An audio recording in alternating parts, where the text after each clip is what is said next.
ये एक करीबी खानदानी मामला है। हुदैबिया पेपर मिल के मामले में जब आप डायरेक्टर्स और शेयर होल्डर्स पर नजर डालें तो ये सिर्फ पूरा शरीफ खानदान, करीबी खूनी रिश्तेदार और चंद कजन्स हैं जिनका जिक्र डायरेक्टर्स के तौर पर भी किया जाता है। रमजान शुगर मिल की शेयर होल्डिंग पर नजर डालें तो आपको अंदाजा होता है कि उसे चीफ एग्जीक्यूटिव ऑफिसर जनाब हमजा शहबाज चला रहे हैं। शहबाज शरीफ नवाज शरीफ के छोटे भाई हैं। वो पंजाब असेंबली के रहनुमा थे जबकि उनके भाई वजीर आजम थे। उन पर शरीफ खानदान की मलकियत वाली कंपनी रमजान शुगर मिल के जरिए 10 करोड़ डॉलर की मनी लॉन्ड्रिंग का इल्जाम है। उन कम तनख्वाह वाले मुलाजिमीन के नाम पर अकाउंट खोले गए जो मत में नहीं आते। इन अकाउंट्स में पैसे जमा होते थे और आखिरकार वो हमजा, शहबाज शरीफ, सुलेमान, शहबाज शरीफ और खुद शहबाज शरीफ के अकाउंट्स में जमा हो जाते थे। दरअसल ये फाइलें जो आप यहाँ देखते हैं, इसमें नाम दिए जाते हैं, ये बैंकिंग दस्तावेजात देते हैं, चालान देते हैं, वो सब कुछ जो उन तमाम बैंकिंग रिकॉर्ड्स में दर्ज है, कम उजरत वाले मुलाजिमीन के नाम देते हैं। यहाँ एक मिसाल है, आप उसे देखें जनाब मसूद अनवर, वो उसे जनाब शहबाज शरीफ के नाम पर जमा करा रहे हैं। ये 1.6 मिलियन रुपए है। ये रकम हबीब बैंक ऑफ पाकिस्तान में 26 अप्रैल 2017 को जमा कराई गई थी जब शहबाज शरीफ वजीर आला थे। ये 13 मई 2016 को मियां मोहम्मद शहबाज शरीफ के नाम पर 6 लाख रुपए की एक और रकम है। जनाब मसूद अनवर के अकाउंट में 52,451 रुपए जमा कराए गए। 1 करोड़ रुपए और 90 लाख रुपए मसूद अनवर ने मिस्टर शहबाज शरीफ के अकाउंट में जमा करवाए। अब आप पूछ सकते हैं कि मसूद अनवर कौन है? वफाकी तहकीकाती इदारे FIA की जानिब से की जाने वाली इस तहकीकात के मुताबिक मसूद अनवर थे शरीफ खानदान का निचले दर्जे का मुलाजिम। आपके अपने खानदान का रुकन वजीर खजाना है और आपका दूसरा भाई वजीर आजम है। लिहाजा इस वक्त पूरी बैंकिंग चीन उनकी सहूलत के लिए मौजूद थी और मैं तहकीकात में शामिल एक जराये से बात कर रहा था। क्योंकि एक बार जब उन्होंने बैंकरों से पूछा कि ये उनकी नाक के नीचे कैसे हो रहा है और उन्होंने इन तमाम सरगर्मियों को क्यों नहीं रोका, तो उन्होंने कहा कि लोग बंदूक बरदारों के साथ बैंकों में आते थे और एक खातून तफ्तीशकारों ने कहा कि वो एक बैंकिंग अफसर को रो रही थी कि हम क्या कर सकते थे। बैंक मैनेजर्स को बैंक के आला ओहदेदारों का फोन आता था। बैंक खुद शरीफ खानदान की करप्शन पर पर्दा डालने के इस गठजोड़ का हिस्सा थे। नाम निहाद पनामा पेपर्स में मनी लॉन्ड्रिंग और टैक्स चोरी के इल्जामात हैं। इसमें आलमी रहनुमा शामिल हैं और जहां उनमें से कुछ पर टैक्स से बचने की कोशिश में अपना पैसा छुपाने का इल्जाम है। ये पाकिस्तान के लोगों के लिए हैरत की बात थी क्योंकि ये बैन अलअक़वामी सतह पर सामने आया था। इसकी साख बहुत ज्यादा थी क्योंकि इससे पहले कई सालों से शरीफ खानदान इस खबर को इस्तेमाल करता रहा है कि उनके खिलाफ ये तमाम इल्जामात सियासी मुहर्रिकात पर मबनी है। पनामा पेपर्स में नवाज शरीफ के 3 बच्चों के नाम हैं। उनका खानदान ऑफशोर अकाउंट्स के जरिए लंदन में जायदादों का मालिक है।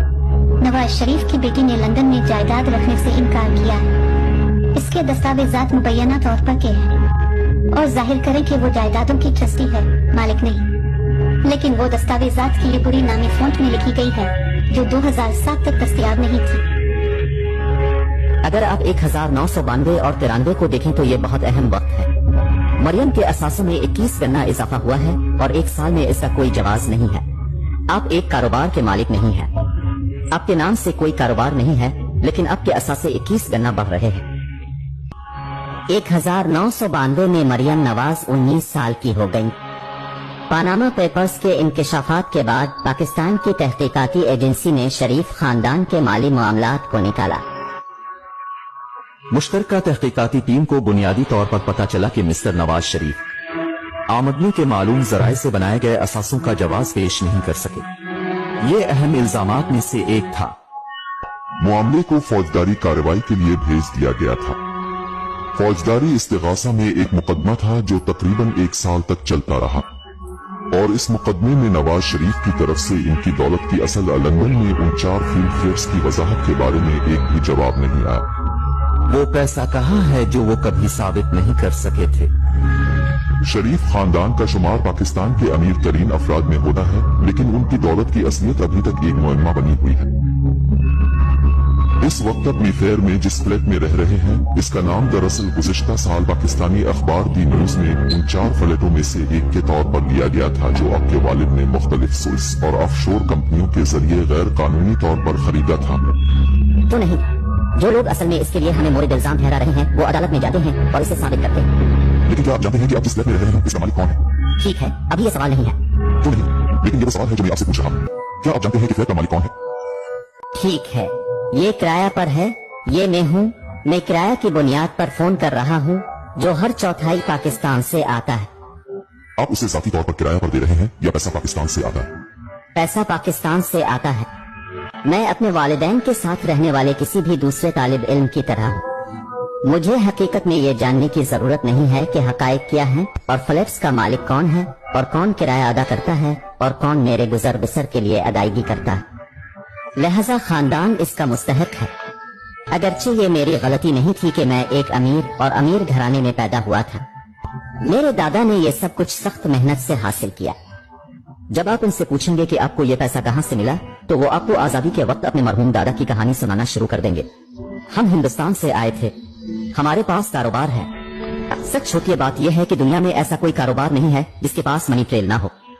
अगर आप उनकी टैक्स फाइलिंग को देखें तो ये एक बड़े सनती खानदान के तौर पर सामने नहीं आता है। शरीफ खानदान पाकिस्तान के इस अमीर घराने में कभी शामिल नहीं हुआ, लेकिन अब अगर आप पाकिस्तान के अमीर तरीन खानदानों की फहरिस्त बनाएं तो यकीनी तौर पर शरीफ खानदान टॉप 3 में शामिल होगा। हो सकता है कि टॉप 5 में इसलिए शामिल हों कि लक्समबर्ग, बरतानिया, मुत्तहिदा अरब अमारात और सऊदी अरब में उनकी कितनी जायदादें छपी हुई है। अमेरिका में मुख्तलिफ बैंक अकाउंट्स में किया है जो मालूम नहीं कि ये 4 अरब डॉलर है या 5 अरब डॉलर, ये मालूम नहीं है।